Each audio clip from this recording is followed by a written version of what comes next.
नमस्कार दोस्तों, हमारे चैनल में आपका फिर से स्वागत है। दोस्तों, मैंने पिछले हफ्ते भी एक वीडियो पेट्रोल बॉन्ड के बारे में निकाला था, जिसमें कि स्टेट बैंक द्वारा 4 मार्च को इलेक्ट्रल बॉन्ड की इंफॉर्मेशन 6 मार्च तक न प्रोवाइड करने के बजाय 30 जून 2024 की तिथि मांगी थी और उसमें दलील दी थी कि हमारे पास डाटा 2 सेट में रखे हुए हैं, कॉन्फिडेंशियल रखे हुए हैं, उनको कंपाइल करने में हमें 3 महीने, 4 महीने का समय लगेगा, तो 30 जून से पहले नहीं दे सकते। और इस प्रकार का जो एफिडेविट फाइल किया गया था, वो भी किसी एजीएम द्वारा फाइल किया गया था, जो कि आज सुप्रीम कोर्ट में सुनवाई के लिए सामने लाया गया और आज ही जो पिटिशनर थे उनकी तरफ से कंटेम्प्ट ऑफ कोर्ट की भी एप्लीकेशन दाखिल की गई थी, उस पर भी सुप्रीम कोर्ट द्वारा सुनवाई की गई। दोस्तों, भारतीय स्टेट बैंक द्वारा माननीय सुप्रीम कोर्ट का जो डिसीजन था, उच्चतम न्यायालय का जो डिसीजन था, जो जजमेंट थी 15 फरवरी की, उसको काफी हल्के में लिया गया और एक पोस्टमैन की तरह एफिडेविट फाइल कर दिया गया, जिस पर सुप्रीम कोर्ट ने काफी आपत्ति जताई कि एक एजीएम के द्वारा ये एफिडेविट फाइल कर दिया गया है और स्टेट बैंक के चेयरमैन और एमडी को कहा गया कि इस डिजिटल बैंकिंग के समय क्या डाटा प्रोवाइड करने में इतना टाइम लगता है। साथ में जब स्टेट बैंक ने फटकार लगाई तो स्टेट बैंक की तरफ से मिस्टर हरीश साल्वे जो प्रेजेंट कर रहे थे, उन्होंने 3 हफ्ते का टाइम मांगा, लेकिन उस पर भी सुप्रीम कोर्ट के चीफ जस्टिस साहब ने आपत्ति जताई और कहा 24 घंटे के अंदर अंदर इंफॉर्मेशन इलेक्शन कमिश्नर को दी जाए और इलेक्शन कमिश्नर को भी 13 तारीख के बजाय 15 तारीख तक का समय दिया है चुनावी बॉन्ड की पूरी डिटेल प्रकाशित करने के लिए। दोस्तों, मैं इस संदर्भ में केवल कुछ बातें ही बताना चाहूंगा कि क्या स्टेट बैंक की मैनेजमेंट सुप्रीम कोर्ट को हल्के में ले रही थी या स्टेट बैंक की मैनेजमेंट को पॉलिटिकल डायरेक्शंस थी कि इसी ढंग से इस इंफॉर्मेशन को देने में टाल मटोल करो, या स्टेट बैंक के पास वाकई में डाटा उपलब्ध नहीं था। इन तीनों प्रश्नों पर मैं अपनी तरफ से बताना चाहूँगा कि मैं भी स्टेट बैंक में 35 साल नौकरी की है और जिस दौरान हमने मैनुअल सिस्टम से नौकरी की थी, मैनुअल से बैंक मास्टर सॉफ्टवेयर में ट्रांसफ़र किया गया और बैंक मास्टर सॉफ्टवेयर के बाद कोर बैंकिंग में ट्रांसफ़र किया गया और 2010-11 तक लगभग सारा state bank core banking platform पे आ चुका था, जिसमें कि इंफॉर्मेशन सारे हिंदुस्तान की एक ही जगह मिल सकती हैं। सारी ब्रांचेस इंटरकनेक्टेड थी, सारे अकाउंट की जानकारी कोर बैंकिंग सर्वर में होती है। तो इस प्रकार की दलील देना कि हमारे पास डाटा सील कवर में है, मैनुअल फॉर्म में है और वो कंपाइल करने में टाइम लगेगा, ये सब एक निरर्थक प्रयास था स्टेट बैंक की तरफ से। शायद मेरा ये मानना है कि आज की डेट में बैंक की मैनेजमेंट पॉलिटिकल पार्टीज के प्रेशर में इतना ज़्यादा आ चुकी है कि उन्हें अपनी तरफ से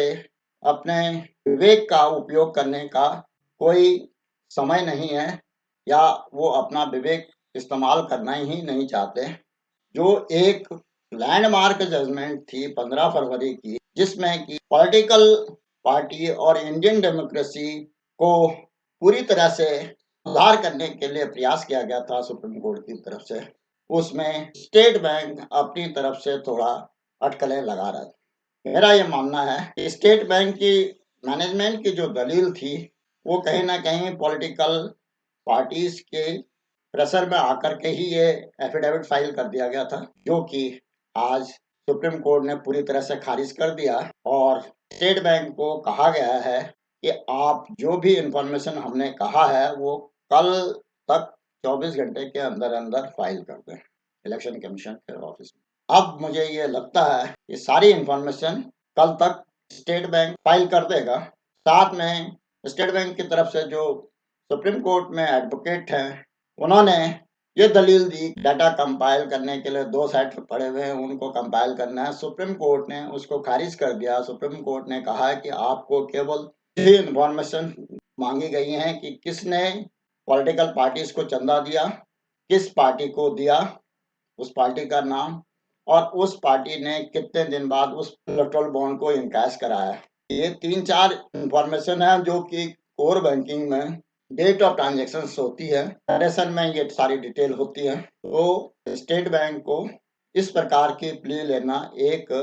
शोभा नहीं देता, जो कि भारत में सबसे बड़ा बैंक क्लेम करता है। और वैसे भी सरकार की कई नीतियों के लिए स्टेट बैंक को एक सरकार का एजेंट माना जाता है, लेकिन इसका मतलब ये नहीं कि स्टेट बैंक की मैनेजमेंट किसी पॉलिटिकल पार्टी की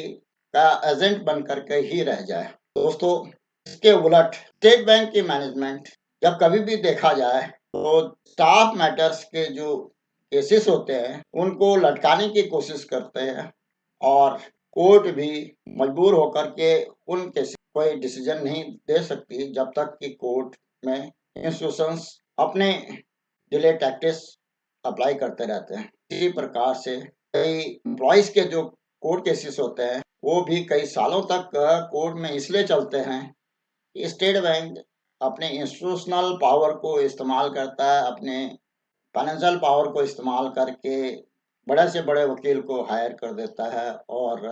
डिले टैक्टिस अपनाता रहता है। इस केस में भी श्री हरीश साल्वे जी थे, जो कि सीनियर मोस्ट वकील हैं सुप्रीम कोर्ट में, उनको इंगेज किया गया था, लेकिन चीफ जस्टिस चंद्रचूड़ जी के सामने उनकी एक भी नहीं चली, और ये सुप्रीम कोर्ट की कॉन्स्टिट्यूशनल बेंच थी जिसका यूनानिमस डिसीजन था। तो इस प्रकार का लैंडमार्क जजमेंट को ध्यान में न रख करके स्टेट बैंक की मैनेजमेंट द्वारा इस प्रकार का व्यवहार करना न तो एक तर्क संगत है और ना ही कोर्ट की गरिमा को ध्यान में रख करके किया गया है। दोस्तों,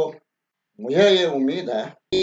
अब ऑनरेबल सुप्रीम कोर्ट के इस ऑर्डर के बाद स्टेट बैंक कल पूरी इंफॉर्मेशन इलेक्शन कमीशन को प्रोवाइड कर देगा। अगर ये इंफॉर्मेशन स्टेट बैंक के चेयरमैन या एमडी द्वारा प्रोवाइड नहीं की गई तो सुप्रीम कोर्ट ने यह भी कह दिया कि कंटेम्प्ट ऑफ कोर्ट की कार्रवाई हम करेंगे, और जब भी यदि सुप्रीम कोर्ट इतने बड़े जजमेंट के लिए कंटेम्प्ट ऑफ कोर्ट का या न्याय पालिका का अवमानना का मामला शुरू करेगा, शायद स्टेट बैंक के चेयरमैन, एमडी और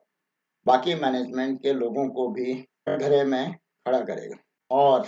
उस स्थिति में उनको न केवल अपनी ड्यूटी के पालन न करने के लिए दंडित किया जाएगा, बल्कि उनको सुप्रीम कोर्ट यदि 24 घंटे से ज़्यादा की सजा देता है तो अपने पद से भी त्यागपत्र देना पड़ेगा। तो इस स्थिति से बचने के लिए स्टेट बैंक की मैनेजमेंट के पास अब कोई चारा नहीं है कि इंफॉर्मेशन ना दी जाए, और मुझे उम्मीद है कि कल शाम तक स्टेट बैंक की इंफॉर्मेशन ऑनरेबल सुप्रीम कोर्ट के आदेश के अनुसार इलेक्शन कमीशन को दे दिया जाएगा, क्योंकि इलेक्शन कमीशन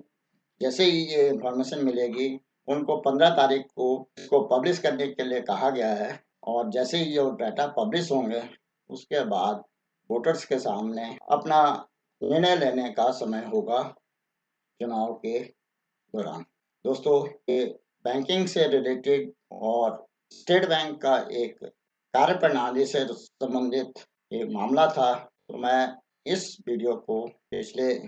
मैं इलेक्ट्रल बॉन्ड से संबंधित मामले को पिछले 2-3 वीडियो से कवर कर रहा हूँ, इसलिए मैंने सोचा कि इस डिसीजन का भी इम्पैक्ट आप लोगों के समक्ष रखूं। आशा है इस वीडियो में दी गई जानकारी आपको पसंद आई होगी। अगर पसंद आई तो इसको लाइक करें, साथ ही अपने दोस्तों में शेयर भी करें, और कोई नई जानकारी चाहिए तो उसके लिए कमेंट अवश्य करें। फाइनेंशियल लिटरेसी से संबंधित, बैंक से संबंधित, गवर्नमेंट की स्कीम के बारे में जानने के लिए, बैंक पेंशनर्स के बारे में जानने के लिए, या किसी और प्रकार की जानकारी के लिए इस चैनल को सब्सक्राइब करें अगर आपने अभी तक सब्सक्राइब नहीं किया। नए नए वीडियो के जल्द नोटिफिकेशन के लिए बेल आइकन दबाना ना भूलें। वीडियो को अंत तक देखने के लिए धन्यवाद। जय हिंद, वंदे मातरम।